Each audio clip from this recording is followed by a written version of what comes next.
Did you know that eerie Michael Myers mask from the original Halloween cost less than $2? And that the budget of the film was so tiny that the cast members had to wear their own clothes instead of tailor-made costumes? How did such a low-budget movie go on to become a horror movie classic and a smash box office hit? Hi, I'm Peter, and you're watching Awesome Movies. From lack of budget to blockbuster. John Carpenter's classic horror movie Halloween was shot in 1978 and soon went on to become a worldwide box office hit, earning an impressive $70 million. Pretty respectable, but do you have any idea what that's like compared to the budget of the movie? Director John Carpenter and co-screenwriter Deborah Hill did a lot considering their insanely low budget of only $325,000, half of which went to pay for Panavision cameras so that the movie could be shot in widescreen. Carpenter received only $10,000 in total, both for writing and directing, and even composed the film's iconic music all by himself. By comparison, Jamie Lee Curtis received $8,000 for the lead role of Laurie Strode, which happened to be her feature film debut. However, Carpenter retained the rights to 10% of the film's profits, which turned out to be a very smart move. The film was shot on a blisteringly fast schedule in only 20 days in the spring of 1978, in order to be on time for the October release date to coincide with the spooky Halloween season. I'm sure you can imagine the difficulties the filmmakers faced with such a tight budget and a need to recreate autumn scenery in April. The crew had huge difficulties finding colorful leaves and ripe in-season pumpkins to set the right tone and atmosphere for the autumnal holiday.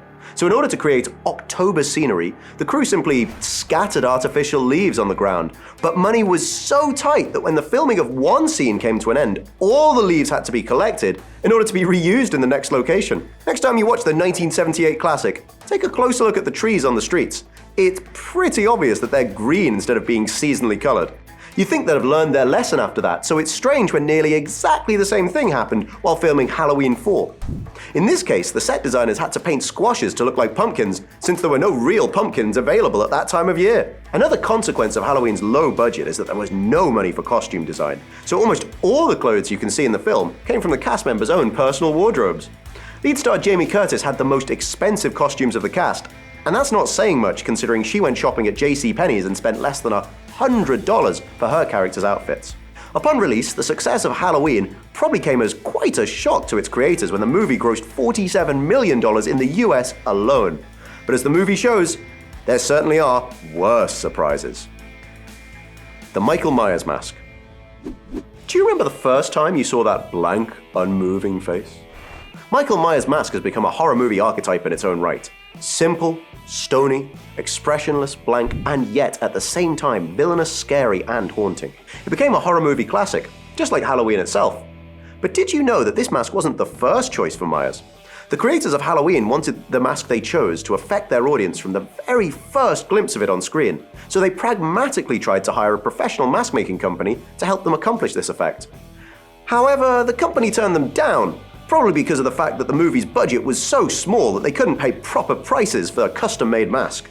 In the end, the props department just bought the cheapest mask they could find, spending the princely sum of $2 whole. There were two options under consideration.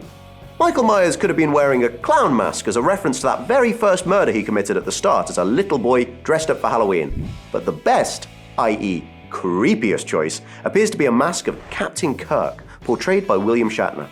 The mask was modified by removing the eyebrows and sideburns, coloring the hair a different shade of brown, and stretching out the eyes, spray painting it white.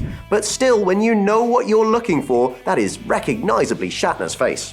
John Carpenter and Deborah Hill chose the mask because the eerily blank stare perfectly fit the killer's character. In this way, a decision induced by a lack of money turned out to be a key part of the film's success. The distinctive silent masked figure became the embodiment of teenage terror for many, many years. The man behind the mask. The blood-chilling villain Michael Myers is probably that scary because he's just pure faceless evil in the shape of a man. He's hardly human at all. One fan theory claims that Myers actually isn't human because of his extraordinary stamina, his survival skills, and his ability to shrug off mortal injury. In reality, the original movie needed at least 5 people in order to create such an inhumanly tenacious character. In the majority of the scenes, Michael Myers was played by Nick Castle, but he was also played by production designer Tommy Lee Wallace as and when they needed, such as in the closet scene. Tony Moran played the adult Myers in the unmasking scene at the end of the film. Any dangerous scenes were performed by stuntman Jim Winburn, while the young Myers was portrayed by Will Sandon. As the production couldn't afford any more time with the child actor Will, the hands of Michael in the opening scene actually belonged to co-writer and producer Deborah Hill. The role of the indestructible killer later went to George Wilbur, Dick Warlock, Tyler Mane, Don Shanks, Chris Durand, and James Jude Courtney in the sequels. George Wilbur actually became the first person to portray Myers twice, in the 4th and 6th installments of the Halloween franchise. The second person to do so was Tyler Mane, best known as Sabretooth in the first X-Men movie. He portrayed Myers in Rob Zombie's 2007 remake and its 2009 sequel. And Nick Castle reprised the role again in the 11th film in the series. The sequels and not so much sequels. The creators of the first Halloween movie, John Carpenter and Deborah Hill, had no plans to make a sequel, but since they hadn't been paid all that well for the first film, they were happy to accept the studio's offer. The sequel certainly wasn't as brilliant as the original Halloween, and when Carpenter killed Michael Myers at the end of Halloween 2, the door of the most famous horror movie franchise of all time was left wide open for others to take up the reins. Not all of the subsequent sequels were successful, though. Halloween 3 Season of the Witch was released in 1982 and gathered pretty negative reviews at first, but later gained a reputation as a standalone cult film of the horror genre. However, fans generally say that all 11 films in the Halloween franchise can be divided into 3 distinct groups: very good films, enjoyable disasters, and Rob Zombie's reboot films. At the moment, the 11th movie of the franchise, released 40 years after its debut, is the highest grossing of the lot. Director David Gordon Green revealed that it was probably 8 months of 80 drafts, exploring different ways we could go, and following different characters. The huge success of Halloween 2018 also largely depended on Jamie Lee Curtis's involvement in the project. So naturally, we're awaiting its sequel with bated breath, named Halloween Kills, coming out in October 2020.